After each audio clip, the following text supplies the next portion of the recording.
Hi class, we're back for another day of English learning, and adjective clauses is our next lesson, found on page 399. So if you're not there, you don't have your book open yet, let's get there. And let's review a little bit. So we learned last time about a little bit about clauses. Clauses have both a subject and a predicate, right? Subordinate clause cannot stand alone. Independent clauses can.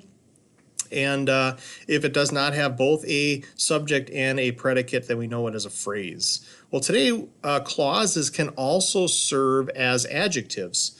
And they can modify, in other words, nouns, because that's what adjectives do. They can answer the same questions that adjectives answer about nouns. Single word adjectives answer about nouns. Do you remember what those questions that adjectives answer about nouns?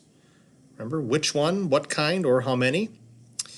And if we take a look on top of page 399, let's look at some examples here. It says subordinate clauses, and I'm right here, like phrases, can be used in sentences as if they were single units. All right, so the barking dog followed us home. What kind of dog? Barking dog, right? So that's an adjective. A phrase. The dog, barking loudly, chased us. So that gives more information about the dog. It describes the dog, that it was barking loudly, but it's not a clause because it doesn't have a subject and a predicate. This next clause, the dog, which was barking loudly, followed us, okay? This is an example of an adjective clause. Now notice the beginning of the clause has the word which. These adjective clauses, more often than not, will begin with a word like who, which, and that. All right. There's also some other words they can begin with, but as we're trying to identify adjective clauses, that's going to be very important to know that. So, you know, if we see a who, a which, or a that begins a clause, pretty good chance that's going to be an adjective clause. Another tip from me to you, when you're trying to figure out what word it modifies, well, first of all, if it's an adjective clause, it has to modify a noun, right? And so a lot of times they make it real easy for you. All you have to do is take a look at the adjective clause and then go to the word that it is right behind. In this case, it's dog. So which was barking loudly is the adjective clause. What is it modifying? It's modifying the word dog. All right, so which is an example of a relative pronoun in which many adjective clauses will begin with. They modify nouns. In this case, it's going to be the noun that is right in front of it. Okay, let's keep going. Number one, you know that a word that modifies a noun or a pronoun is an adjective. An adjective clause is a subordinate clause, okay, so it can stand alone, that modifies a noun or a pronoun. Like all other subordinate clauses, an adjective clause cannot stand by itself. It needs an independent clause along with it to complete its meaning. An independent clause completes a subordinate clause. So the sentence that you see there, we need a dog, independent clause. That can guard. Okay, so that's an example of a subordinate clause, can't stand alone. And so it needs, they need each other. And so this is an adjective clause that can guard. What word is it modifying, do you think? Well, let's look at the noun right in front of it. Dog. There we go. Okay, we figured that out. Notice also the relative pronoun that begins everything. Number two, an adjective clause usually follows the word that it modifies. Sometimes an adjective clause may interrupt the main clause. So that's something to keep in mind. There must be someone who can tell us more about dogs. So who is a relative pronoun, right? What do you think it modifies? Well, let's look at the word right in front of, oh, there I am. Look at the word right in front of the clause, someone. There we go. It worked again, but you know sometimes the clause can come in the middle of an independent clause. So the independent clause in the dog that I like best is the Old English sheepdog. The independent clause is the dog is the Old English sheepdog, all right? That's the simple sentence. But the clause, notice, is right in the middle of the independent clause. That I like best. All right, so that's an adjective clause. And what do you think it modifies? How about the word in front of it? Dog. Got it. All right, so adjective clauses are often introduced by relative pronouns. We talked about that. On the next page, we're going to talk about other possible relative pronouns that can begin these adjective clauses as well. There's just a couple others. So a relative pronoun, why is it called relative? Because it relates a clause to the word or words that it modifies. So the most common relative pronoun are who, which, and that, okay? So just to help you understand that, remember a pronoun is a word that replaces a noun, right? And so let's look at this example right here. We need a dog that can guard. That is really taking the place of dog, okay? That and dog are interchangeable. So really it's a pronoun taking the place of this the noun, the main noun, dog, and that's what pronouns do. Okay, so they relate to other nouns that they're sort of replacing. All right, there's some doggos up there on top of page 400. Make sure that you have your book open to 400, and let's continue to go through the one more thing here up here, number 4. I mentioned that you can also use where and when to introduce adjective clauses. Not as common as the relative pronouns of who, that, and which, but keep in mind that they are possible. So this is the kennel where we left our dog. All right. What is this clause modifying? How about the word in front of it, kennel? Okay, so that worked again.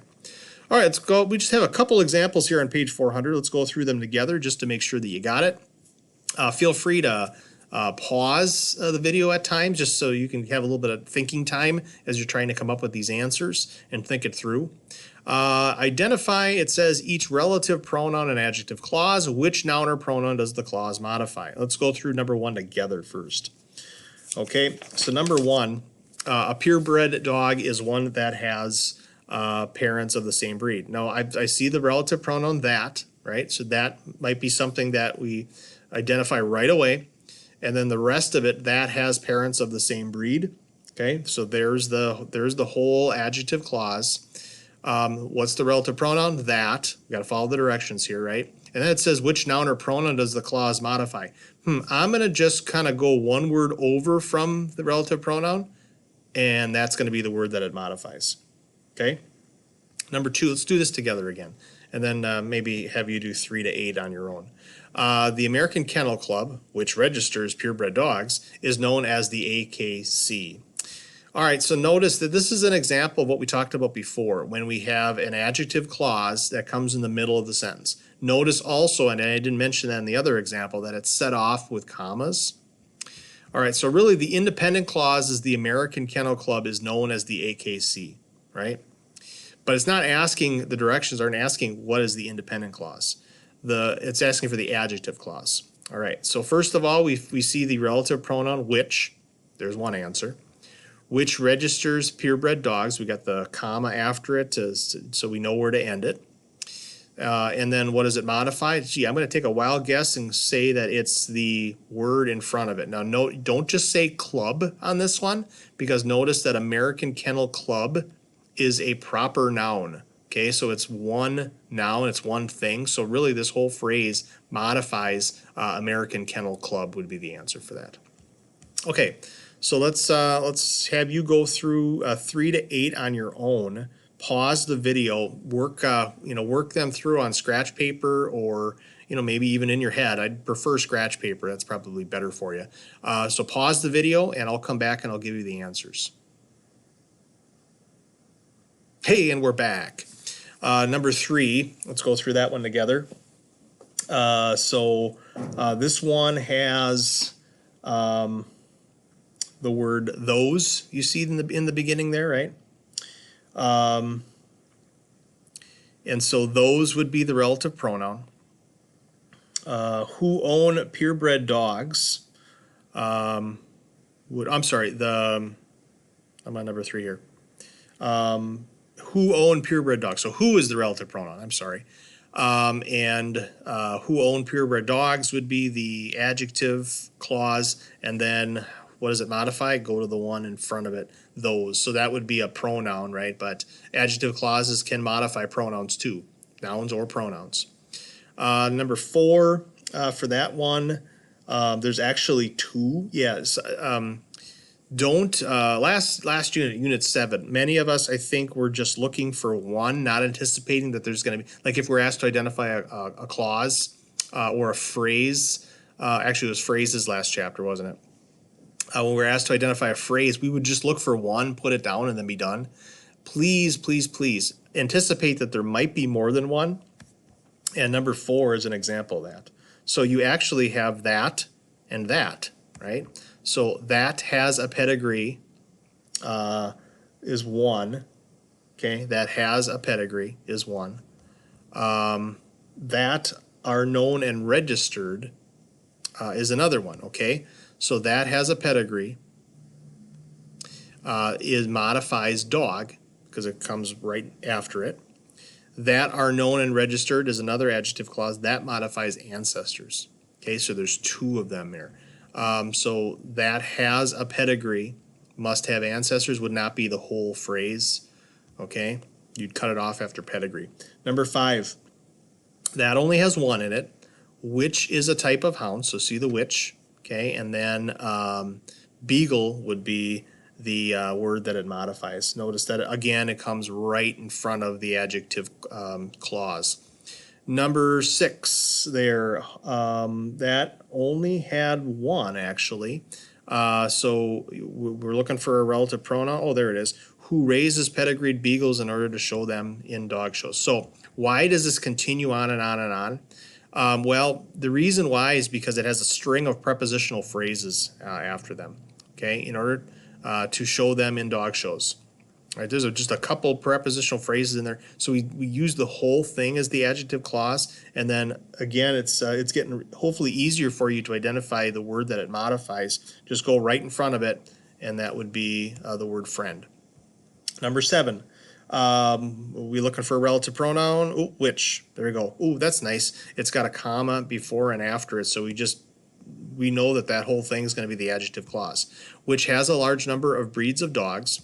And what does it modify? I'm going to guess it's going to be the word right in front of it, group, and sure enough, it is. Okay. Again, has in any of these examples has the word that the adjective clause modified has it ever not been right in front of it? Okay, so remember that, okay?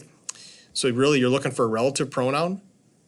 That's going to be the word that that the clause modifies right in front of it, and then it's just a matter of figuring it out, okay, when does the clause end?